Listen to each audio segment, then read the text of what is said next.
வாகை தமிழ் நேயர்களுக்கு வணக்கம். இன்று நம்மோடு நேர்காணல் பேசுவதற்காக மூத்த பத்திரிகையாளர் திருமிகு சுஃபியான் அவர்கள் நம்மோடு இருந்திருக்கிறார். வாருங்கள், அவரோடு பேசலாம். சார் வணக்கம். சார் வணக்கம் சித்தார்த். பாகிஸ்தானில் முன்னாள் பிரதமர் திரு இம்ரான்கான் அவர்கள் என்னதான் ஆச்சு அவருக்கு அப்படிங்கிற மாதிரி ஒரு சர்ச்சை போய்கிட்டு இருக்குது. இப்போ பாகிஸ்தான் எங்கும் புரட்சி வெடிக்கிற மாதிரி ஒரு சூழல் இருக்குது. எப்படி பார்க்குறீங்க சார்? இந்த பாகிஸ்தானுடைய விவகாரம் என்பது பாகிஸ்தானுடைய வரலாற்றில் நம்ம ஒரு 70 வருஷத்துக்கு பின்ன போய் பார்க்கணும். பாகிஸ்தான் இந்தியாவும் பாகிஸ்தானும் ஒரே நாடுகள், ஒரே நேரத்தில் சுதந்திரம் பெற்றது பிரிட்டிஷ்லேருந்து. ஆனால் இந்தியாவிற்கும் பாகிஸ்தானுக்கும் இடையான அந்த சமநிலையற்ற டெமோக்ரட்ஸ் ப்ராசஸில் இட் ஹேஸ் அ மல்டிபிள் த வேரியன் ஒரு பெரிய பிக்கஸ்ட் டிஃபர் ஒரு வித்தியாசம் இருப்பதை நாம் உணரலாம். இந்தியா இன்றைக்கு ஒரு வேறு சொல்லாடல்களில் வலதுசாரிகளின் ஆதிக்கம் மேலாகி இருந்தாலும் ஒரு ஜனநாயக மாண்பில் இன்றைக்கு இருந்து கொண்டிருக்கிறது. அவர்கள் அச்சத்தினால் தான் இன்னும் அவருடைய செயல்பாட்டை மட்டுப்படுத்தி கொண்டே இருக்கிறார்கள். அவங்க ஜனநாயகவாதிகள், ஜனநாயக செயல்பாட்டாளர்கள், ஒரு ப்ரோ ஜனநாயக ஒரு அமைப்பு இந்தியாவில் வலுவாக இருக்கிறது. ஆனால் பாகிஸ்தானில் அந்த வலுவில்லை. இன்றைக்கு இம்ரான்கான் கைது செய்யப்பட்டு இன்றைக்கு அடைக்கப்பட்டிருப்பது பலருக்கு பல புதிய செய்தியாக இருந்தாலும் 1958 69 வரை அன்றைக்கு பாகிஸ்தானுடைய பிரதமராக இருந்த, ஜனாதிபதியாக இருந்த மிர்சா, சிக்கந்தர் மிர்சாவுடைய காலத்தில் அய்யூப் கானுடைய சர்வாதிகார இராணுவ ஆட்சி 58 69. அதற்கு பின்பு 1969 71 வரை ஆகா யஹ்யா கான், வங்கநாடு புரட்சி, கொலைகள் நடந்தது. முஜிபுர் ரஹ்மான் ஃபேமிலியில் ஷேக் ஹசீனாவை தவிர அனைவரும் கொல்லப்பட்டது. 76 77களுக்கு பிறகு ஜெனரல் ஜியாவுல் ஹக்கு, முஜாஹிதினுடைய ஆட்சியும் இஸ்லாமிக் ரெவல்யூஷன் வந்தது. அந்த காலத்தில் அதாவது பாகிஸ்தான் பிரதமர் பூட்டோ, சுல்பிஹார் அலி பூட்டோ படுகொலை செய்யப்பட்டார், கொல்லப்பட்டார், தூக்கிலிடப்பட்டார். அதற்கு பின்பு பர்வேஸ் முஷரஃப் உடைய ஆட்சி 2009 8 1999 2008 வரைக்கும். ஆக இராணுவ ஆட்சி 33 ஆண்டுகள் அந்த நாட்டில் இருந்திருக்கு.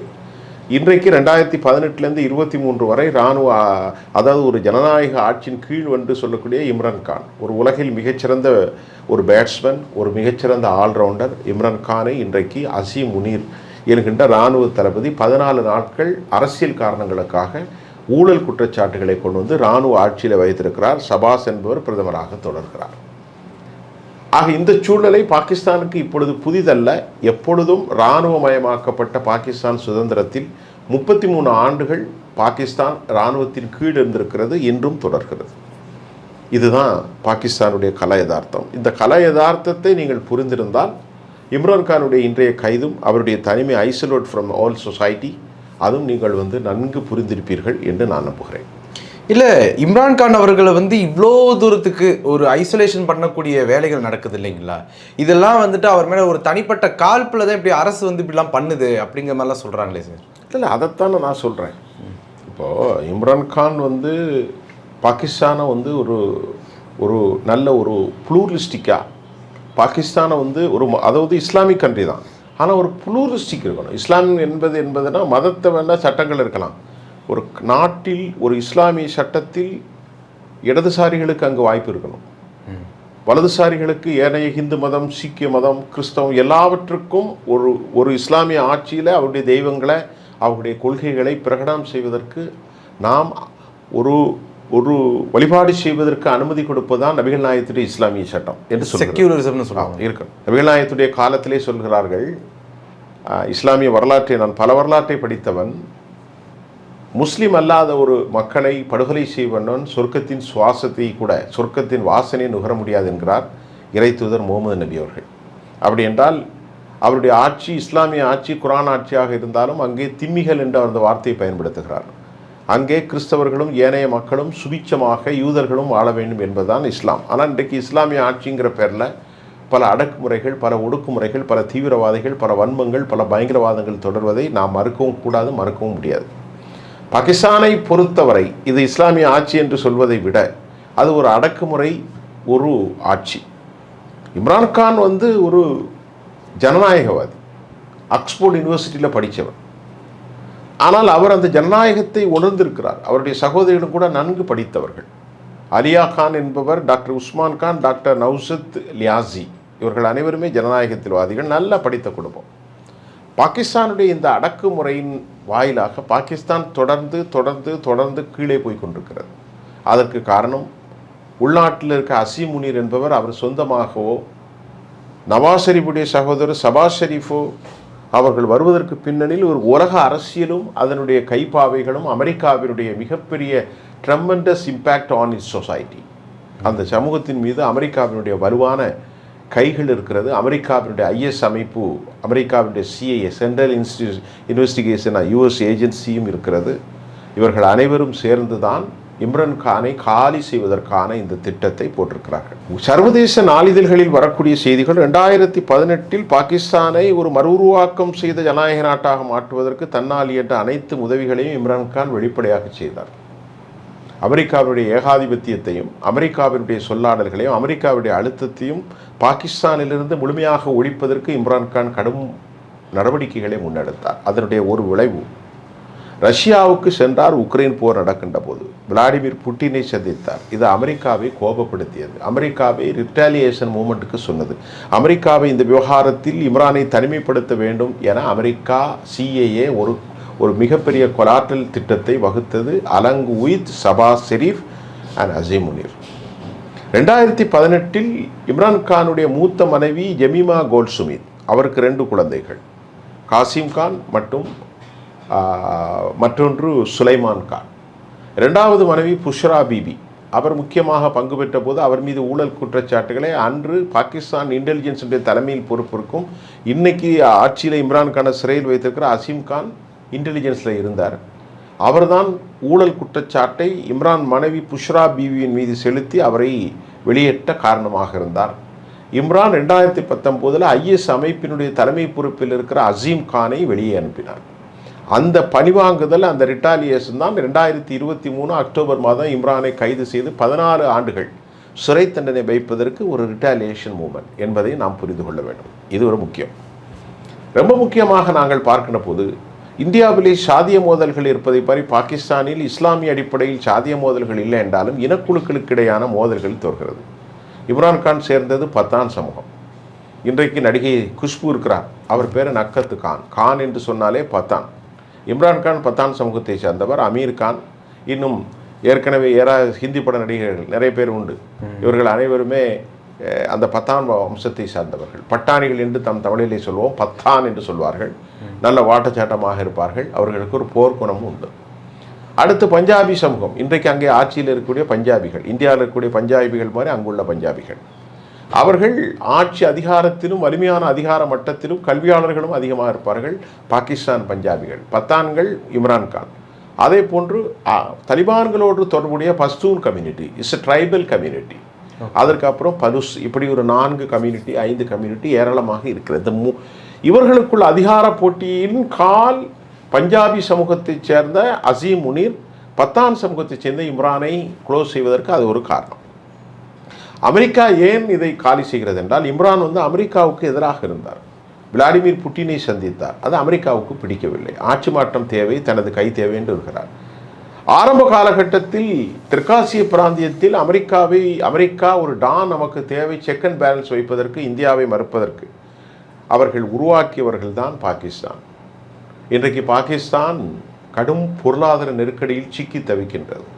நாட்டில் வறுமை, நாட்டினுடைய பயங்கரவாத அமைப்புகள், மதவாதிகள் ஆதிக்கம் சுருகின்ற நேரத்தில் America had been allotted the more funding for Pakistan defence corridor.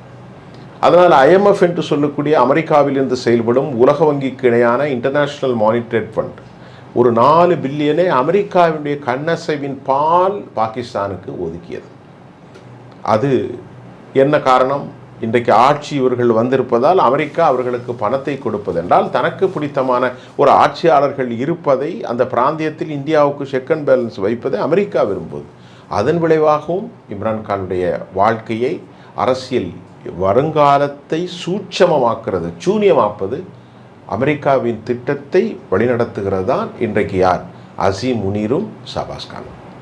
இந்தியாவினுடைய போர் நடக்கின்ற போது பலுசிஸ்தான் கஸ்ஸாவினுடைய peace agreement ceasefire in between Gaza versus Palestine versus Israel, Benjamin Netanyahu, Israel Katz, Ben Gvir போன்றவர்களெல்லாம் ஒரு ஒப்பந்தத்தை கொண்டு வருகின்ற போது அன்றைக்கு இதே சபாஸ்கான் எகிப்தில் கெய்ரோவில் இருந்து முழங்கினார், நொபெல் பரிசு கொடுக்க வேண்டும் அமெரிக்காவுக்கு என்று. இப்பொழுது அப்படி என்றால் அமெரிக்காவுடைய ஆட்கள் தான் இவர்கள் என்பது புரிகிறது. டொனால்ட் ட்ரம்புக்கு நோபல் பரிசு கொடுக்கணும், டொனால்ட் ட்ரம்ப் நோபல் ஒரு முறை இல்லை, 2 முறை இல்லை, பல முறை திருப்பி திருப்பி சொல்லிக் கொண்டே இருக்கிறார் என்றால் அவருடைய ஆட்கள், அவருடைய கையாள்கள் தான் யார்? பாகிஸ்தானியர்கள். இந்த பல காரணங்களால் தான் இன்றைக்கு இம்ரான்கான் உயிருக்கு ஆபத்தான நிலையில் he is isolated from all Pakistan society, our hit from the prison. அந்த வலைதளத்திற்கு பின்பு, அந்த இரும்பு கம்பிகளுக்கு பின்பு தனிமைச் சிறைமையில் இருக்கிறார். கொடூரமான சித்திரவதைகள் அளித்திருக்கிறார். Have a no information, have a no connective contact with abroad. உலகத்தில் எந்த பகுதியிலோடும் உள்நாட்டிலும் யாரோடும் எந்த நிலையிலும் கான்டாக்ட் பண்ண முடியாமல் ஒரு மன உளைச்சலுக்கு ஆளாக்கி அவரை சிதைத்து, அவர் 72 வயசாகிறது, அவரை சோழி முடித்து விட வேண்டும் என்று அமெரிக்காவும் அங்குள்ள ஆட்சியாளர்கள் விரும்பியதால் தான் அவரை இவ்வளவு சித்திரவதைக்கு ஆளாக்கியிருக்கிறார். அவருடைய சகோதரி வந்து இப்போ சொல்லியிருக்கிறாங்க, அவரை பார்த்துருக்கிறேன், உடல்நல நலமாக தான் இருக்கிறாரு அப்படிங்கிற மாதிரிலாம் சொல்கிறாங்க. நேற்றைக்கு பேசினது டாக்டர் உஸ்மான் கான். அவருடைய பேட்டியில் 3 ஆலியா கான், டாக்டர் உஸ்மான் கான், நௌசியா நியாசி இவர்களெல்லாம் அப்ளை பண்ணாங்க. பாகிஸ்தானுடைய தெஹ்ரீகே இன்சாம், இந்த பார்ட்டியினுடைய கேடட்ஸ், அதனுடைய பக்தூன் மாவட்டத்தினுடைய ஸ்டேட்ஸினுடைய சிஎம்மாக இருக்கக்கூடிய ஸ்டேட் ஆளுகள் Sohail Afridi, but all this people together, Rawalpindi அவர்கள் வந்தார்கள். They are proclaims against the present government. They wanted to, அவங்க என்ன சொல்கிறாங்க, இன்டர்நேஷ்னல் கம்யூனிட்டி மஸ்ட் இதில் தலையிடணும், will take an actions against the Pakistan government. அவங்க வந்து they are overcome on all the humanitarian value, they overcome the reach the humanity, human care value, அந்த moral code எல்லாவற்றையும் பாகிஸ்தான் அரசு மீறி இருக்கிறது. They are intelligent against for whole humanity அப்படிங்கிறத they are focused international community. But international community won't take for any decision. It's impossible. அது சாத்தியமில்லை என்று தான் நான் பார்க்கின்றேன். இப்பொழுது நேற்று அவருடைய சகோதரி டாக்டர் உஸ்மான் கான் சென்றிருக்கிறார். ஷீ met him, அவரை சந்தித்திருக்கிறார். அவர் வந்திருக்கிறார், நல்ல உடல் ஆரோக்கியத்தோடு இருக்கிறார். ஆனாலும் கூட என் சகோதரன் பெரும் சித்திரவதைக்கும் மன உளைச்சலுக்கும் ஆளாகி இருக்கிறார் என்ற செய்தி வந்திருக்கிறது. அதற்கு முன்பு நேற்றைய முன்தினம் ராய்டர்ஸுக்கு பேட்டி கொடுத்த கசீம் கான் லண்டனிலிருந்து அவரது மூத்த மனைவி ஜெமீமா கோல்ட்ஸ்மித் எக்ஸ்தலத்தில் பதிவு செய்திருந்தார்கள். கடும் சித்திரவதைக்கு உள்ளாயிருக்கிறார். மீள முடியாத துயரத்தில் என் தந்தை இருப்பாரோ என்று நேற்று முன்தினம் வந்த ராய்டர்ஸ் செய்தி, அதை நான் நேற்று கூட பேசியிருந்தேன். அதற்கு காரணம் அவர் இறந்திருப்பாரோ, அவருக்கு ஏதாவது ஆகிவிடுமோ என்றத்தான் இம்ரானுடைய மகன் என்ன சொல்லியிருக்கிறார், மீள முடியாத துயரத்தில் எங்கள் குடும்பம் இருக்கிறது என்று சொன்னால், அவர் வெளியே வந்தாலும் உருக்குலைந்த நிலையில் மனநிலை பாதிக்கப்பட்டு உடலாலும் உள்ளத்தாலும் எல்லாவற்றிலும் அவர் நாசமாகி விடுவார் என்று நாங்கள் அஞ்சுகிறோம். அந்த அளவுக்கு சித்திரவதை நடக்கிறது என்று சொன்னார். அதை இம்ரான் நேற்று கன்ஃபார்ம் பண்ணியிருக்கிறார். யார்கிட்ட பண்ணியிருக்கிறார்? அவருடைய சகோதரி doctor Usman Khan met him, அவரை சந்தித்தார். அவருடைய ஷேரிங் தர் இன்டென்ஷன் எவ்ரிதிங். இதெல்லாம் எனக்கு நடக்கு, இந்த அரசு எனக்கு துரோகம் செய்கிறது, என்னை தனித்து வைத்திருக்கிறது, யாரும் சந்திக்க முடியாத ஒரு மனிதனை இந்த ரூமில் நீங்கள் வச்சுட்டு 10 நாளாக வச்சா செத்து போயிடும்.